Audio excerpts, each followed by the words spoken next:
ពុទ្ធរូបមានពីសម័យណាមកហើយអត់បូជាបានឬអត់មាននិយាយតាមមួយចំនួនគាត់ថាត្រូវទៅបូជាដោយគាត់បានប្រែធម៌អ៊ីមេហេទីចឹងធុងនឹងមានធុងនឹងមាននៅក្នុងប្រសូតមានសម្ដែងតាំងពីមុនពុទ្ធមកទៀតតែធុងមិនមែនដូចធុងដូចយើងទេញោមមានធុងដុតទៅពលចឹងណាគឺមានផ្កាមានភ្ញីទេសមានគេធ្វើដូចក្លឹមច័ន្ទលំបាត់ក្លឹមច័ន្ទក៏អូហើយអត់តែម្ដងពីរដងមិនអុចឲ្យហុយពេញទៅវត្តទេញាតិញោមចង់អុចក៏បានមិនអុចក៏បានដែរដូចញាតិញោមចង់យកការបូជាព្រះចង់យកមកបូជាក៏បានចង់អត់ក៏បានយើងបូជាបានបន់យើងអត់បូជាបានបន់អត់ទេអញ្ចឹងបើញាតិញោមចង់អុចធុកញាតិញោមមើលទៅញាតិញោមត្រូវប្រកបដោយបញ្ញាផងបើអញអុចធុកបើខូចសុខភាពអីចឹងទៅបើហុយជុកចឹងទៅ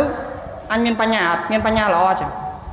ហើយបើយកផ្កាមកអុចចឹងយកផ្កាមកចឹងដើម្បីបូជាព្រះអង្គធ្វើជាគ្រឿងផ្កាពណ៌ប្អូបអត់មានប៉ះពាល់សុខភាពអីចឹងទៅខ្ញុំមានបញ្ញាជាមួយធុកណាល្អជាងអញ្ចឹងមើលទៅបើសិនជាបូជាផ្កាល្អជាងបូជាផ្កាទៅបើដាក់ធុកល្អដាក់ទៅបើលោកថាកុំដាក់អត់មានបរិស័ទអីទេអញ្ចឹងធុកហ្នឹងក៏មានចង់ខ្ញុំបាញ់ទឹកអប់ក៏មានអត់មានទាស់ខុសអីទេប៉ុន្តែធុកហ្នឹងឯងអត់មានសម្ដែងនៅក្នុងទានសោតគឺអាnăngវណ្ណៈហ្នឹងគឺទានទាំង10អត់មានសម្ដែងបាយទឹកនំចំណីអីហ្នឹងគឺអត់មានសម្ដែងទេគ្រាន់តែបើញាតិញោមចង់ដាក់ក៏ដាក់បានដែរអត់មានជំទាស់អីទេអាហ្នឹងស្រ័យចិត្តញាតិញោមទេណាបងហ្នឹងប៉ុណ្ណឹងចោះអ៊ីមេហេទីហ្នឹងសូត្រចឹងទៅបូជាធូបអីចឹងទៅដោយសារកន្លែងហ្នឹងអាត្មាធ្លាប់ស្ដាប់ប្រសូតប៉ុន្តែអាត្មាអត់ចាំគម្ពីរបានតែដឹងតែនៅក្នុងបត្រៃបិដក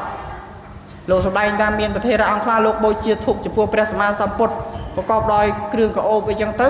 បានក្រោយពីលោកស្លាប់ទៅបានកើតក្នុងសុគតិសួគ៌ទេវលោកអីចឹងទៅហើយទៅតទៀតសំណួរទី5មានម្ចាស់កឋិនមួយចំនួនគាត់ប្រកាន់ថាប្រាក់សង្កត់ឬអមត្រៃបានទៅលើប្រសង់មួយចំនួនទៀតបានលើកឡើងថាបានទៅលើការកសាងតើមួយណាខុសមួយណាត្រូវខ្ញុំស្ដាប់ឲ្យតន់តែដឹងសំខាន់ដែរណាបងតើប្រាក់អមត្រៃឬក៏សង្កត់ត្រៃអមត្រៃអោបជាមួយត្រៃដាក់ក្នុងត្រៃតែគេមិនឲ្យដាក់ក្នុងត្រៃទេញោមពីលោកយកទៅក្រៅវាមិនល្អមើលទេអមត្រៃហ្នឹងនៅមានសម្ដែងនៅក្នុងគម្ពីរវិនយាលង្ការអធិការដែរហ្នឹងហើយcònលោកបញ្ជុលគេលោកគេសួរមានមាសមានប្រាក់សម័យព្រះអត់មានលុយទេញោមមានមាសមានប្រាក់គ្រាន់តែនៅក្នុងបត្រៃបិដកអាត្មានិយាយទៅកាត់ដូចខាងដើមអញ្ចឹងមានតែ3ចឹងដែរញាតិញោមណាខ្វះប្រាក់មានតែស្បង់មួយធ្វើកឋិនបានហើយទៅប្រយមានតែជីវរទិញជីវរហែទៅប្រយមានតែសង្កដីយកសង្កដីនោះហែទៅជាមួយគេបានគ្រាន់តែញាតិញោមមើលអាចមិនមានស្បង់ទីអន់ពេកទេណាបើសិនអត់មានលុយគ្រប់ខ្ញុំខ្លាចប្រកាន់ណាបើអត់មានលុយគ្រប់ទេអត់មានលុយតែមានលុយត្រឹមទីស្បង់អត់ធ្វើទេហ្មងចិត្តទៅចូលរួមគេតោះតែមានតម្លៃគ្រប់បាន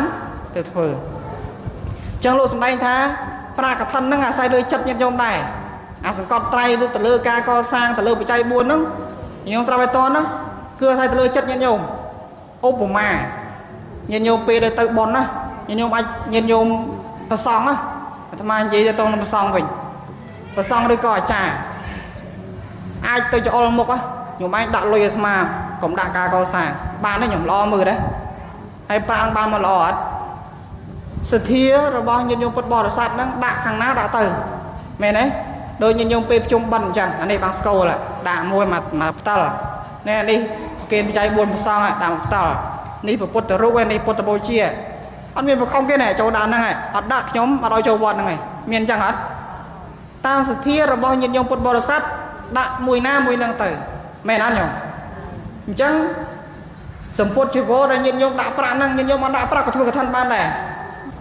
ញាតិញោមពុទ្ធបរិស័ទហ្នឹងឯងទៅធ្វើកឋិនណាអាចារ្យវត្តខ្លះក៏ចង់បានប្រាក់ច្រើន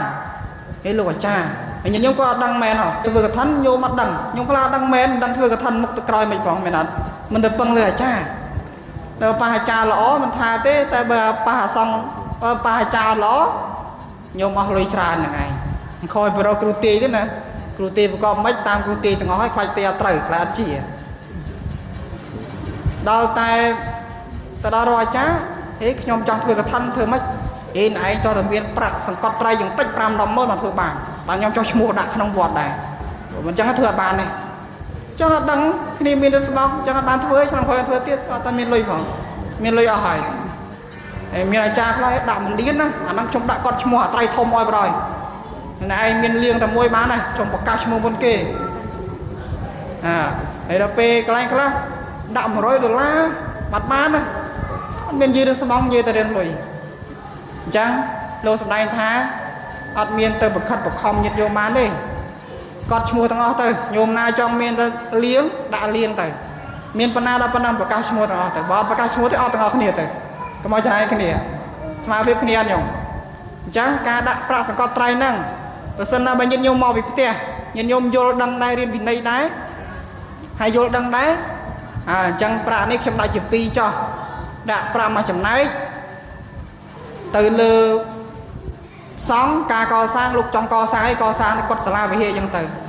មួយចំណែកទៀតខ្ញុំដាក់ទៅលើបច្ច័យ4ប្រសង់អញ្ចឹងដាក់ទៅកត់ផ្សេងក្តាស់អញ្ចឹងទៅអាចារ្យនឹងមើលអូនេះកសាងអានេះអីដឹងហើយដល់ញោមខ្លះអត់យល់ទេអាចារ្យសួរវិញណាណែញោមពុទ្ធបរិស័ទហ្នឹងមកពីផ្ទះហ្នឹងមានសេរីចិត្តខ្លះដាក់ខាងណាអីចឹងទៅអញ្ចឹងប្រាក់សង្កត់ត្រៃឬអង្គត្រៃហ្នឹងញោមមកផ្ទះហ្នឹងសួរចិត្តញោមវិញតើញាតិញោមបដោតចិត្តទៅលើសង្ឃឬក៏លើព្រះសង្ឃលើសង្ឃឬក៏លើបច្ច័យ4ចំពោះព្រះសង្ឃញោមស្គាល់សង្ឃអត់សង្ឃនេះគឺការកសាងរួមទាំងអស់នៅក្នុងវត្តហ្នឹងគេហៅសង្ឃកហៈឬក៏ការបច្ច័យ4កសាងបច្ច័យ4កសាងនៅក្នុងវត្តហ្នឹងគឺកសាងកុដិសាលានានាផ្សេងហើយការកសាងហ្នឹងអត់បានទៅលើលោកទេណាញោមអត់មានយកបច្ច័យហ្នឹងមកចែកគ្នាបានទេណាបានទៅលើកសាងវិហារទេចែក4ហ្នឹងបើថាយកកសាងសាលាទេអត់មានយកមកដើម្បីចែកខ្លួនឯងបានទេឬក៏ចង់យកទៅជូនញោមខ្លួនឯងក៏អត់បានដែរប៉ុន្តែបើញាតិញោមយកធ្វើជាបច្ច័យ4បវរណាលោកផ្ទាល់គឺបវរណាលោកចឹងលោកបានបច្ច័យហ្នឹងមកប្រើប្រាស់ស្ដាប់បានទេស្ដាប់បានអត់ពេលលោកគ្រូកែពេលសម្ដែងធម៌ឲ្យហើយនិយាយថាប្រាក់បាន20លានចឹងឧទាហរណ៍អញ្ចឹងខ្ញុំកណាសូមបវរណាប្រាក់ប៉ុណ្ណេះគឺសម្រាប់បវរណាបច្ច័យ4ចំពោះព្រះសង្ឃទូទៅនៅក្នុងវត្តហ្នឹងឧទាហរណ៍អញ្ចឹងអត់មាននិយាយសង្កត់ត្រៃទេអញ្ចឹងការសង្កត់ត្រៃហ្នឹងគឺជាការដែលយើងអត់យល់ហើយយើងធ្វើអញ្ចឹងទៅតើតែមានប្រាក់បានធ្វើបាន